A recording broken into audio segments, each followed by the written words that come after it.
Hi guys, so I feel like it's been ages since I've actually sat in front of my big bookshelves and done a video, so I feel a little bit out of sorts, so to speak. Anyway, I've actually come with a part 2 to my March book haul, and I know I said in that first haul that hopefully doing it earlier will make me not accumulate more books, but it kind of had the adverse effect almost. So here I am, part 2.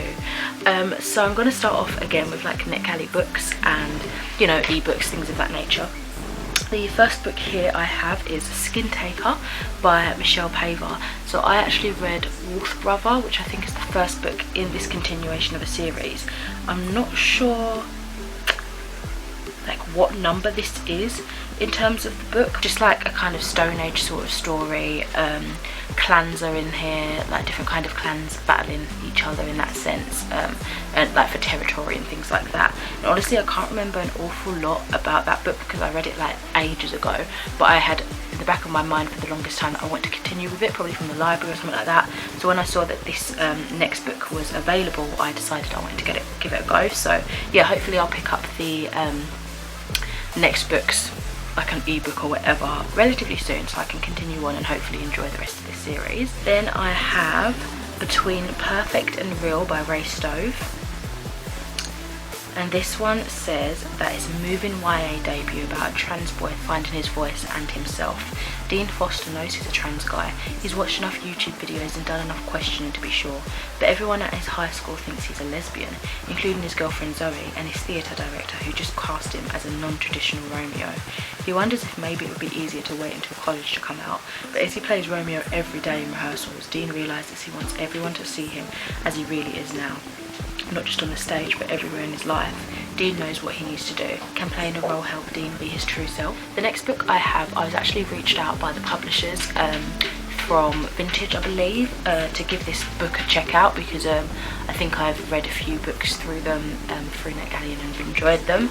And this one is Highway Blue by Alyssa McFarlane, and this one says it is apparently one of the best debuts of 2021, a hypnotic story of young love on the run. It says Anne-Marie is adrift in San Padua, living a precarious life of shift work and shared apartments. Her husband Cal left her on their first anniversary, and 2 years later she can't move on. When he shows up suddenly on her doorstep, clearly in some kind of trouble, she reluctantly agrees to a drink. But later that night, a gun goes off in the alley near the shore, and the young couple flee together, crammed into a beat-up car with their broken past. Their ill-at-ease odyssey takes them across the shimmering American landscape and through the darker scenes of the country towards a city that may or may not represent salvation. It's a story of being lost and found, of love in all its forms, and of how the pursuit of love is, in its turn, a kind of redemption. So that sounds really exciting, almost like a mystery, like what caused the gunshot, what's going on, do you know what I mean? So yeah, I'm very excited for that one. I've also been approved for a book called Sometimes I Fall Asleep Thinking About You by Katherine Hancock. This one, the title honestly really intrigued me, and it has a really lovely cover as well. And this is new adult poetry, and it says it's a collection of poetry on the feeling of never getting closure, that lingering longing, I don't know why I said longing like that, you still get even when you know you shouldn't, and how it feels to finally be able to say, I finally let you go, after years of struggling to find the words. So I wonder if that could be relevant to both grief and like lost love and stuff like that. So I'm intrigued to see what that one's about.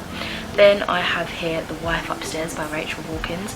Sometimes I'm partial to a little bit of thriller. I do request quite a few through NetGalley because it's like, well, I can pick and choose when I want to, do you know what I mean? And this one is kind of that sort of vibe, I'd imagine. This is a compulsive, irresistible retelling of Jane Eyre with a modern noir twist. That sounds really interesting. A girl looking for love, a man who seems perfect, a wife who just won't stay buried. I almost feel like maybe I should read Jane Eyre first, just so I can pick up on some of the like nuances throughout it. Next up for ebook, I have House of Hollow by Crystal Sutherland, and this one is another kind of cover that really intrigued me. This is a horror mystery thriller. This one just says it's a thrilling, seductively written novel that is perfect for YA and crossover audiences. So interesting. Doesn't give you much in terms of what the actual plot's about. And the last book for NetGalley, I have Relic, which I've literally just downloaded now. It was like a read now kind of copy, and this is the first book in the Relic trilogy by Bronwyn Ely. And this one says, a fatal job, a deadly duel, how long will Kaelin survive? Snatched from her life as a blacksmith, Kaelin Rowe is forced to become the Shadow, the personal servant of a ruthless and powerful lord. But Lord Renard himself isn't the threat, it's the relic he wears around his neck, a stone that protects his bloodline but poisons everyone else in its proximity. Kaelin's life becomes a walking nightmare as the relic slowly destroys her body and her mind. But just as hope begins to fade, she discovers a rebel plot that might put an end to Renard's rule. If you like dark fantasy, strong heroines, slow burning tension and plot twist that will leave you reeling, check out Relic. It's the first book in an addictive YA fantasy series. Interesting. So yeah, hopefully I enjoy all of those. Now moving on to physical books. I also got a delivery today. I'll explain that later. Anyway, when I was food shopping recently, I saw that there were some World Book Day books, and I missed out going and looking in the shops around that time, so I picked up one that was interesting to me, and that is God Great Pleasant Apocalypsekins by Derek Landy. I've been slowly making my way through the series by borrowing the books from my cousin. I think I've read maybe 4 or 5 so far. So yeah, I'm guessing this is just the latest one. I won't go into depth about this one because it's only so short, and because it's, you know, set after books I've not yet read in the series. But it's about a skeleton detective who has, like, you know, supernatural detective sort of situation, and this girl who kind of gets caught up all in it. It's so much fun. I do enjoy it.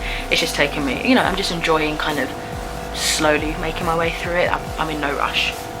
Then I was excited to see this one because I didn't even know it was releasing anytime soon, and that is A Tangle of Spells by Michelle Harrison, which is the 3rd book in the A Pinch of Magic adventure, which I have been sort of raving about since I first picked up A Pinch of Magic, and really adored it. It's about a trio of sisters who have some sort of magical abilities within them, some sort of witchy powers, and in the first book they find out that they're basically tethered to the island that they live on. They would never be able to leave because there's sort of this curse that's bestowed upon them, and they take it unto themselves to kind of figure out why this is for their family, and what caused it, how could they possibly break it, and kind of just learning about their family heritage and stuff like that. And yeah, so it's been really enjoyable. It's basically like a little adventure each different book, so I'm excited to see where this 3rd one goes. I'm really excited, and all the covers are absolutely stunning as well. And then another book that I was excited to see, actually I was excited to see all of these, but this one, I quite like this author. I've picked up a few of her books through NetGalley and have conversed with her here and there on like Twitter, and this is Sheila Norton's newest book. This is Escape to Riverside Cottage. So every now and then I do like a little bit of like a contemporary, nice fluffy kind of story, and I like that her books seem to incorporate a lot of animals. The first book that I started from her was The Vets at Hope something Green. It was a good one. I really enjoyed that. And then there's another one like Something at Primrose Cottage. Like, they're really lovely stories. Oh, they're all on the back. Yeah, The Vets at Hope Green, which I loved. I don't remember if I've read The Pets at Primrose Cottage yet, or The Pet Shop at Pennycombe Bay. And then there's another one, The Lonely Hearts Dog Walkers. I would like to collect all of these, or read all of these at least. But yeah, they're just so nice and quaint and just lovely, almost summer reads. This one here is about Claire, who after the sudden death of her estranged husband is shocked to discover that she has inherited a dog and a small fortune. She's convinced by her adult children to finally do something for herself. Claire embarks on a coast-to-coast adventure until she stumbles upon an unmarked location on the fringes of South Devon. When Claire finds herself driving down a narrow road to the tiny village of Little Sorrel, she is met with distant, cold and rude locals. But if she falls in love with the cottage she wishes to call home, can Little Sorrel truly be the place of second chances? They're just so quaint and enjoyable. Yeah, glad to have that in my collection. And another book that I've seen do the rounds a lot on Bookstagram and Booktube is Love After Love by Ingrid Persaud. I'm not too sure if I'm pronouncing that correctly or not. It is the Costa Book Awards winner of 2020, which is awesome. And yeah, I've been wanting to check this out. I've heard quite a few things, but it's really funny because I don't actually know what it necessarily is about. So let's find out together. Meet the Ramdin Chetin family, forged through loneliness, broken by secrets, saved by love. Oh, okay, I didn't really find out much through that. Okay, there's a bit more on the inside. Irresponsible Betty, her shy son Solo, and their marvellous lodger Mr. Chetan form an unconventional household. Happy in their differences, they build a home together.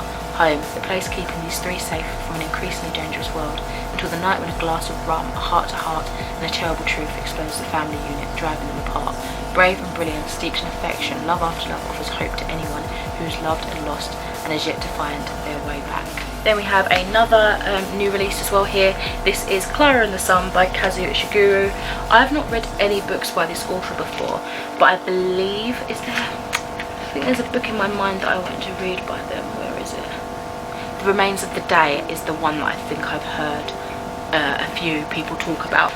So this just says, this sounds really interesting. It's kind of like almost like a dystopian, maybe sci-fi kind of vibe, and I've been watching a lot of Black Mirror of late, so yeah, I'm kind of, I guess, on that sort of kick. So this one says, from her place in the store, Clara, an artificial friend with outstanding observational qualities, watches carefully the behaviour of those who come in to browse and of those who pass in the street outside. She remains hopeful a customer will soon choose her. I don't know why I'm reading it like this, but when the possibility emerges that her circumstances may change forever, Clara is warned not to invest too much in the promises of humans. In this book, the author looks at our rapidly changing modern world through the eyes of an unforgettable narrator to explore a fundamental question: what does it mean to love? That could be quite deep. I feel like they could really push through some interesting messages through this kind of concept, and it's got a really nice kind of mustard stained, mustard colour undercover to kind of complement the really bright orange main dust jacket colour. The parcel that I got today is something I've just recently started, like a Vinted account, and I saw that they had some books on there, and of course I made that my first purchase. And some of these, I believe, are books that I've been interested in getting for a while. My goodness, they've really, oh, thank you for your order, that's sweet. They've really like secured it, like it's perfectly, like, I don't even know how I can get into this. And once again, I do not have scissors. Bear with me. I've returned with the scissors. I hope I don't cut up what's inside. There are a couple of books in here, and they're all witchcraft related, so if you're not interested in that sort of thing, then feel free to skedaddle from this video. Thank you for joining me. And this one just says Witchcraft, just Witchcraft by Sophie Cornish. So these are all going to be like non-fiction. This is a beginner's guide. Yeah, just like a little textbook. I think these are all pretty much textbooks. I think there's 4 of them that I ordered. They just came together for like £10, which was awesome. This one is Geoffrey B. Russell and Brooks Alexander's A New History of Witchcraft, Sorcerers, Heretics and Pagans. And it looks like this. It's a little flick through again, another sort of textbooky sort of vibe. Then this is the one that I think I've actually been wanting to purchase, and I didn't realise it was so chunky until like right now. It's a little bit dirty on the edges and scuffed on the edges from storing, but it's alright, like it's not terrible condition. This is the Witch's Bible, the Complete Witch's Handbook by Janet and Stuart Farrar. And yeah, this one looks like this. I think a lot of people kind of have these for props and such in Instagram pictures, but I feel like this is a really interesting one if you want a lot of detail. And then lastly, I have Moon Spells, How to Use the Phases of the Moon to Get What You Want by Diane Alquist, perhaps. And this is that book. So those are the books that I recently got in the last kind of half of March. Let me know if you've read any of these, and yeah, I'll speak to you in another video soon. Bye.